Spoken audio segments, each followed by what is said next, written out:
నిరుపేదలకు కూడు గూడు గుడ్డ కల్పించడమే తమ కూటమి ప్రభుత్వ ధ్యేయమని రాజమండ్రి సిటీ ఎమ్మెల్యే ఆదిరెడ్డి శ్రీనివాస్ అన్నారు. 49వ డివిజన్ పరిధిలోని సింహాచల్ నగర్లో జరిగిన సభలో ఎమ్మెల్యే ఆదిరెడ్డి వాసు, టీడీపీ ప్రధాన కార్యదర్శి గన్ని కృష్ణ తదితరులతో కలిసి 250 మంది పేదలకు ఇళ్ల పట్టాలు పంపిణీ చేశారు.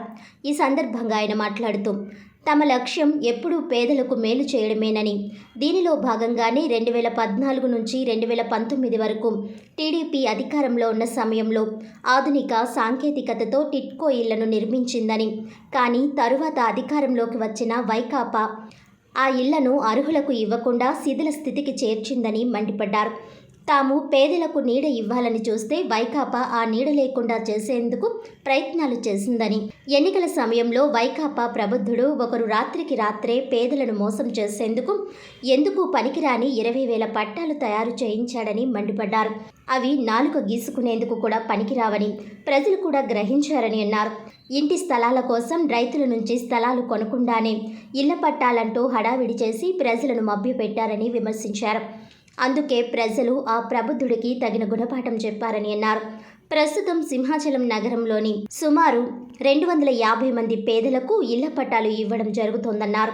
గతంలో వీరికి స్థలాలు ఇవ్వగా వారి పట్టాలను రెవెన్యూ వారు హౌసింగ్ లోన్ నిమిత్తం వారి వద్దనే ఉంచారని, ప్రస్తుతం తీరిపోవడంతో సుమారు 250 మంది అర్హులకు పట్టాలు అందజేస్తున్నామని ఎమ్మెల్యే ఆదిరెడ్డి వాసు వివరించారు.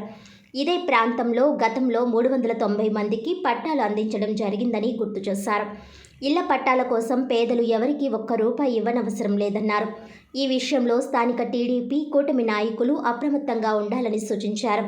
టీడీపీ రాష్ట్ర ప్రధాన కార్యదర్శి గన్ని కృష్ణ మాట్లాడుతూ, ఎన్నికల సమయంలోనే కాకుండా గెలిచాక కూడా నిత్యం ప్రజల్లోనే తిరుగుతూ వారి సంక్షేమానికి కృషి చేసే యువ ఎమ్మెల్యే ఆదిరెడ్డి వాసు నిజమైన ప్రజా నాయకుడని ప్రశంసించారు. ప్రజలతో మమేకమైన వారినే ప్రజలు అభిమానిస్తారని, అలాంటి నాయకత్వ లక్షణాలు వాసులో ఉన్నాయని అన్నారు.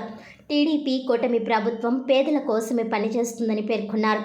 లీగల్ సెల్ రాష్ట్ర అధ్యక్షులు రాచపల్లి ప్రసాద్ అధ్యక్షతన 49వ డివిజన్ ఇన్ఛార్జ్ దొత్తరపు గంగాధర్, అధ్యక్షులు నేమాలి శ్రీను సంయుక్త పర్యవేక్షణలో జరిగిన కూటమి నాయకులు కాశీ నవీన్ కుమార్, రెడ్డి మనీశ్వరరావు, బుడ్డిగ రాధ, నక్కా చిట్టిబాబు, మజ్జి రాంబాబు, వై శ్రీను, కొయ్యల రమణ, మరుకుర్తి రవి యాదవ్, దొండపాటి శంకర్రావు, మాలే విజయలక్ష్మి, రుంకాని విజయ్, కోరుమిల్లి విజయశేఖర్, కొత్తల కిషోర్, బేసరి చిన్ని, సింహానాగమని అధిక సంఖ్యలో స్థానిక ప్రజలు పాల్గొన్నారు. భద్రతలు బాగుండాలని ఒక ఆలోచనతో పనిచేస్తా ఉన్నాం. అలాగే ఎన్నికలప్పుడు ఏ హామీ ఇచ్చినా అన్ని కూడా అమలు చేయడానికి ఒక్కొక్కటిగా ముందుకు వస్తా ఉన్నాం. మన ఎండీస్పేటలో ఉంది, బాబు జగజీవనరావు గారి కమ్యూనిటీ హాల్ కట్టమని అన్నారు. ఎన్నికలప్పుడు హామీ ఇచ్చున్నాం.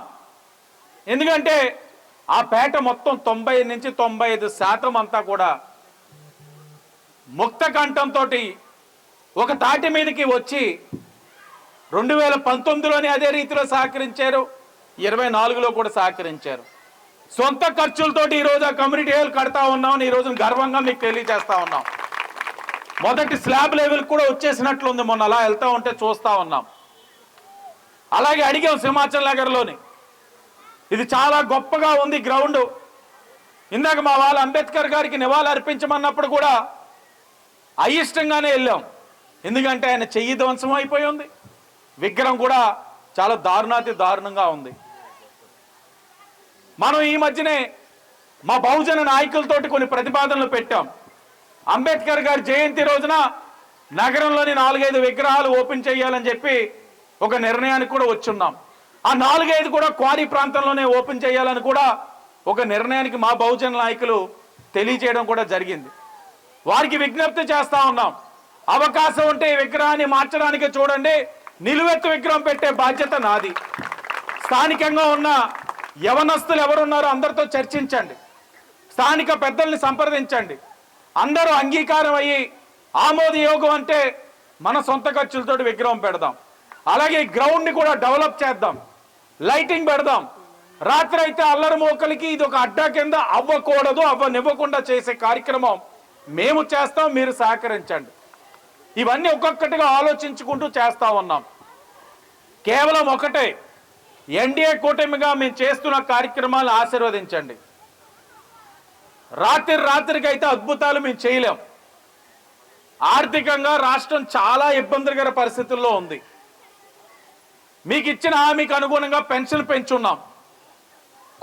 కొత్త రేషన్ కార్డులు జనవరిలో ఇచ్చే ఆ కార్యక్రమం తీసుకున్నాం. ఉచిత బస్సు ప్రయాణం జనవరి పండగ నాడు మొదలు పెట్టాలన్న ఆలోచనతో ఉన్నది ప్రభుత్వం. దీపం పథకం ఇప్పటికే ఉచితంగా ఒక గ్యాస్ సిలిండర్ కూడా మీకు రిజిస్ట్రేషన్ అనేది అవకాశం కూడా కల్పించున్నాం.